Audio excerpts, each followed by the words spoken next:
warahmatullahi wabarakatuh. Nama saya Sari Patudiana, NIM saya 28920 Saya dari Prodi Manajemen Fakultas Ekonomi dan Bisnis dari Universitas Pancasila Bekasi. Di sini saya akan menjelaskan materi dari mata perkuliahan saya, pasar uang dan pasar modal, untuk memenuhi ujian akhir semester dari dosen pengampu saya, Pak Mulyono S.H.M.M. Yang pertama, di sini ada pengertian pasar modal.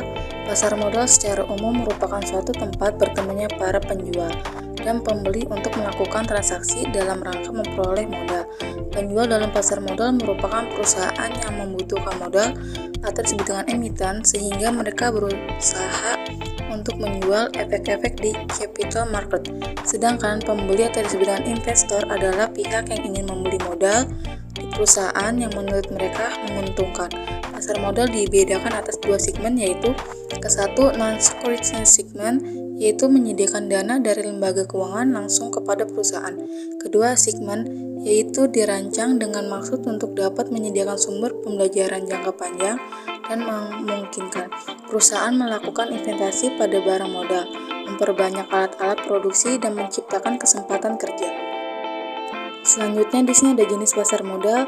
Pasar modal dikenal beberapa istilah pasar, yaitu pertama pasar perdana. Pasar perdana ialah pasar yang melakukan penjualan perdana pendek, efek atau sertifikat atau penjualan yang dilakukan sesaat sebelum perdagangan di bursa atau pasar sekunder. Yang kedua, pasar sekunder. Pasar sekunder adalah pasar tempat penjualan efek atau sertifikat setelah pasar perdana berakhir.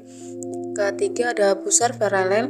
Bursa paralel adalah suatu sistem perdanaan efek yang terorganisasi di luar Bursa Efek Jakarta dengan bentuk pasar sekunder.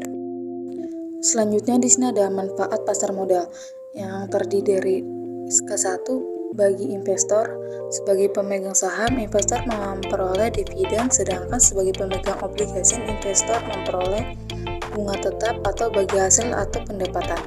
Mempunyai hak suara dalam RUPS bagi pemegang saham dan mempunyai hak suara dalam RUPS bagi pemegang obligasi. Yang kedua, bagi pemerintah, dengan perkembangan pasar modal dan adanya investor yang menanamkan investasinya pada suatu perusahaan yang go public, yang kebetulan perusahaan itu ingin mengembangkan usahanya di suatu daerah, maka akan terjadi pemerataan hasil pembangunan. Yang ketiga, bagi dunia usaha, terdiri dari 5, menyediakan sumber pendanaan atau pembiayaan. Kedua, memberikan wahana investasi bagi investor. Ketiga, menyediakan indikator utama bagi tren ekonomi negara. Keempat, memungkinkan penyebaran pemilik perusahaan. Kelima, terakhir, menciptakan lapangan kerja. Selanjutnya di sini ada instrumen pasar modal. Instrumen pasar modal yang diperjualbelikan berbentuk surat berharga yang dapat diperjualbelikan kembali oleh pemiliknya. Instrumen pasar modal yang bersifat kepemilikan diwujudkan dalam bentuk saham, sedangkan yang bersifat untung diwujudkan dalam bentuk obligasi.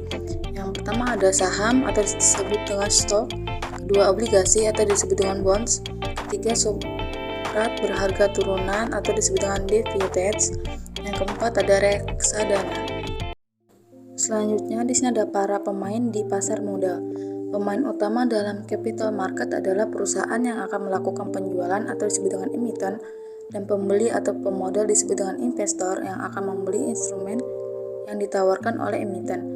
Adapun para pemain utama yang terlibat di pasar modal dan lembaga penunjang yang terlibat langsung dalam proses transaksi antara pemain utama sebagai berikut. Ke-1 emiten, kedua investor, ketiga lembaga penunjang. Lembaga penunjang itu ada beberapa bagian. Yang pertama ada penjamin emiten atau disebut dengan underwriter, kedua perantara perdagangan efek atau disebut dengan broker atau pialang, ketiga perdagangan efek atau disebut dengan leader, keempat ada penanggung atau disebut dengan validator, selanjutnya ada wali amatan atau disebut dengan truther, selanjutnya ada perusahaan surat berharga disebut dengan security company, selanjutnya ada perusahaan pengelola dana atau disebut dengan investment company, yang terakhir ada kantor administrasi efek. Selanjutnya di sini ada lembaga yang terlibat di pasar modal. Lembaga-lembaga yang berkecimpung di pasar modal terdiri dari berbagai perusahaan, di mana antara satu lembaga dengan lembaga lainnya saling membutuhkan. Lembaga-lembaga inilah yang mengatur mekanisme kerja pasar modal sehingga dapat berjalan secara baik. Selanjutnya, lembaga tersebut terdiri dari lembaga pemerintah dan lembaga swasta, di mana dasar masing-masing lembaga mempunyai peranan masing-masing mulai dari perusahaan yang hendak go public sampai selesai go public. Selanjutnya di sini ada lembaga-lembaga dari pemerintah. Lembaga-lembaga pemerintah terkait adalah ada 4. Ke-1, Badan Pelaksanaan Pasar Modal disebut dengan BAPEPAM. Kedua, Badan Koordinasi Penanaman Modal atau disingkat dengan BKPM. Ketiga, Departemen Teknis. Keempat, Departemen Kehakiman. Selanjutnya di sini ada lembaga-lembaga swasta yang terdiri dari yaitu sendiri swasta. Kedua, konsultasi hukum. Ketiga, penilai atau disebut dengan appraiser. Keempat, konsultan efek bertugas. Selanjutnya di sini ada prosedur emisi. Adapun prosedur dan tahapan emisi adalah sebagai berikut. Ke-1, tahapan emisi yang terdiri dari 5 tahapan persiapan. Kedua, penyampaian letter of intent. Ketiga, penyampaian pernyataan pendaftaran. Keempat, evaluasi BAPEPAM. Terakhir dengan pendapatan terbuka. Selanjutnya ada kedua, penyertaan emisi. Selanjutnya di sini ada pasar perdana atau primary market. Di pasar perdana ini perusahaan akan memperoleh dana yang diperlukan. Perusahaan akan memperoleh dana hasil dari emisi yang dapat digunakan untuk berbagai hal, seperti mengembangkan dan memperluas barang modal, untuk memproduksi barang dan jasa, membayar hutang-hutang, dan juga memperbaiki struktur permodalan.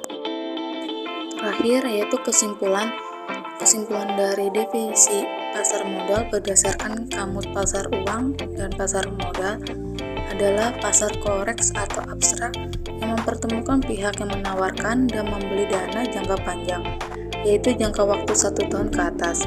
Selanjutnya terkait yang termasuk pihak penawar adalah perusahaan asuransi, dana pensiun, bank tabungan, sementara yang termasuk pemerintah adalah pengusaha, pemerintah, dan masyarakat umum. Mungkin cukup sekian dari saya, kurang lebihnya mohon maaf bila ada kesalahan kata. Wabillahi taufiq wal hidayah. Wassalamualaikum warahmatullahi wabarakatuh.